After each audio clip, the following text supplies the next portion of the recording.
ክፍለ ጦር 25ኛ ክፍለ ጦር ብርጌድ 3ኛ ስራ ኃላፊነት እድላና ንብረት ኃላፊ የብርጌድ ሻለቃ ነኝ። ይችላል እንደርስንል ውጊያው በጣም ከባድ ውጊያ ነው። በጣም ጠንካራ ውጊያ ከመሆኑ የተነሳ በቃ ሁሉም ያለውን ራሱን ማትረፍ ጀመረ። በቃ አቅጣጫ መሪዎችም ያለው የውጊያ ሁኔታም በጣም የናንተ የበላይነት በመቆራረጥም በመደምሰስም በቃ ጥሩ ስትራቴጂያችሁን ስትይዙ በቃ ጥሩ ተበታተነ። ከዛ አቃጣሚ በቃ እኔ እዛ ንብረት ጋር ነበርኩት በራሪ ይትመት ደግፎ ይዛ ሲያመጡ በቃ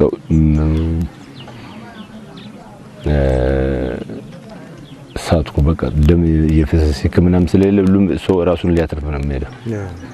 ራሱን ሊያተርፍ እየሮጠ ሲሄድ በፀሐይ ነበር በቃ ሙቀት በዛ። እኔ በቃ ሄዱ የትም መድረስ አልችልም በቃ ያልኩና ወደኩት። መጡ ያዙኝ እናንተዎች በእንክብካቤ ያዙኝ እና ጥሩ አድርጎኝ ነው እስካሁን ድረስ ጉዞ ነው እንጂ ያደከመኝ እቺ ምትዋናት እንጂ ሌላ የተበጥሩን እንክብካቤ ያደርጋቸዋል። ምክንያቱም የሚነገርና የፖለቲካ ልዩነት ስላለ እናንተ ብትወስድ ትገላላችሁ የሚል ሐሳብ በቃ ጦሩ ላይ ያለው ያንን ሐሳብ ስለሚይዝ ነው በቃ ትንሽ የመደነባበር ሁኔታዎች አሉ እንጂ አንድ የአመራር ድክመት አለ። ቅንጅት የውጊያ ስትራቴጂዎችን አይመርጥም። አመራር ዝም ብሎ ግፋ የመከላከል እየሰራችሁ ግፋ ነው እንጂ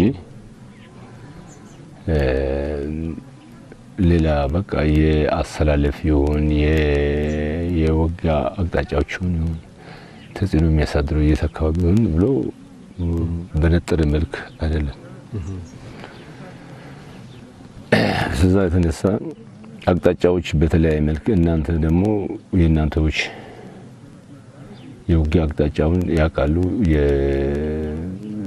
የስትራቴጂውን ቦታዎችን መርጦ ጥሩ ውጊያ ሲያደርጉ ይታያል። ከዚህ ውጊያው እያየለ ሲሄድ ፊት ያሉ መሪዎች ወደፊት ሄዱ እያጠቁ ዝም ብሎ እያጠቁ ያስፈራሩ ስለገቡ ተቆረጠ። ሲቆረጥ ደግሞ መሪዎች እና ተዋጊው ኃይል አልፎ ከሄደ መሃል ያለው ደግሞ ተቆረጠ። መሃልን የሚመራ አመራር የለም። ብርጌድ አሁን ብትለው ክፍለ ጦር ነው የሚመራው አይደል? ብርጌድ እያንዳንዱ የራሱ ቀጠና ይዞ ዝም ይላል።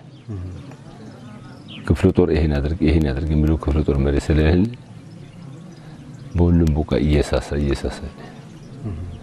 በቃ ከዛም በኋላ ሁሉም ለራሳቸው አማራጭ ፈለጉ። አመራሮች እኔ በራሴ አሁን ማየው የአመራር ብቃት ለዚህ ብል የላችሁ። የአመራር ብቃት ቴክኒክ ብልጠት በቃ ቦታን አመራር የመምራት አሁን ዝም ብሎ የቆየ ሰው ነው። በማድረግ ዝም ብሎ የቆየው በወቅቱ ስታፍ ሊሆን ይችላል። በወቅቱ አንድ ክፍል ኃላፊ ሊሆን ይችላል። አሁን አንተ ግባ ብትለው ማይረጉ ያዛል ብለህ አንተ ገብተህ እንትና አትለውም። የውጊያ ስትራቴጂ መምረጥ አይችልም። አንድ ያየው ነው የውጊያ ስልቶችን በብቃት አይመራም። በነገሩም አይሰማም። ኃላፊነት ስለተሰጠኝ የኔ ነው ይላል። ያው ነው ያመራር እንትኖች ችግሮች የሚታዩት። በቃ ጦሩ መጀመሪያ አደራጅተው የውጊያ ትዕዛዞች የሚሰጣል። መጀመሪያ ውጊያ ሲባል ዝም ብሎ መዋጋት ሳይሆን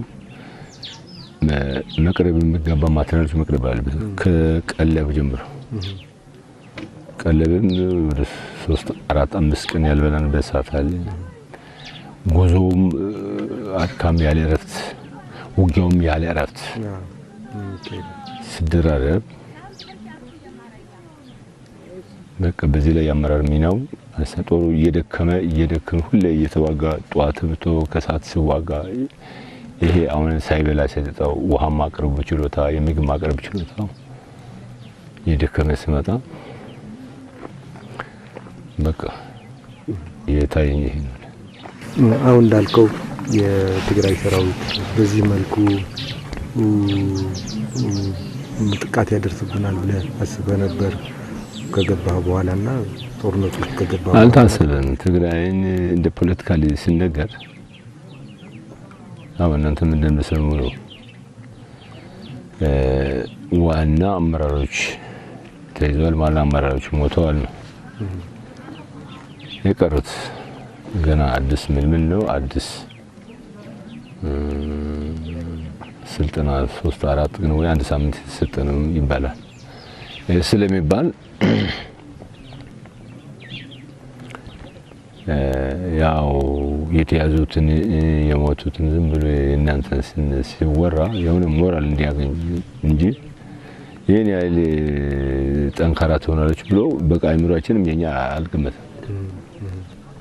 በቃ ይሄ ነው በቃ ቅንጅታችሁ ስራችሁ በጣም ሃይስቶና እኔ አሁን እናንተ የሟቾች ብዛት ቁጥር አላውቅም። የኛን ባይኔ ያየው ስለመጣ ምንም ሆንም የሚመራ መሪ በርግጥ አንዳንዴ ልክ ነው፣ አንዳንዴ ልክ ላይሆን ይችላል። ፖለቲካ ደግሞ አረጋግቶ አገርን መምራት ነው፣ አሳምነው። እናንተ የራሳችሁ ማንነት ጥያቄ ተገቢ ነው። ማንነትን ምንነትን ማሳወቅ ግልጽ ነው። እኛም በዚህ በኩል እንትን የለኝ መንግስት ማለት ማንም ህብረተሰብ የሚጠይቀውን ክልል የሚጠይቀውን አግባብቶ አሳምነው መምራት ነው። ጥያቄው በጥያቄ ባለም አቀፍ ምን በአገራችንም ቢሆን ለመምራት ነው እንጂ እንደዚህ አይነት ውጊያ ማለት እልቂት ነው እንጂ ውጊያ እኮ አገር ሁሉ ተስማምቶ የመጨረሻ በቃ የማይቻል ከሆነ ነው ውጊያ እንጂ ውጊያ ብሎ እንዲሆነ እንደብሎ ሳይሆን አሳምኖ አረጋግቶ የማይሆን ከሆነ ህዝብ ሁሉም ተሳትፎ ያለው ሁሉም ተማምነው እንጂ አሁን አንዱ ሲጠይቅ መልስ ካልተገኘ አንዱ እንሲል ሌላ ሐሳብ ከተለዋወጠ አሁን ጦርነቱ የሰው ልቀት ነው እንጂ ስንት ሰው በረሃ ላይ ቀረ። እኔ ባይኔ ያየመጣ በቃ ይሄ ነው።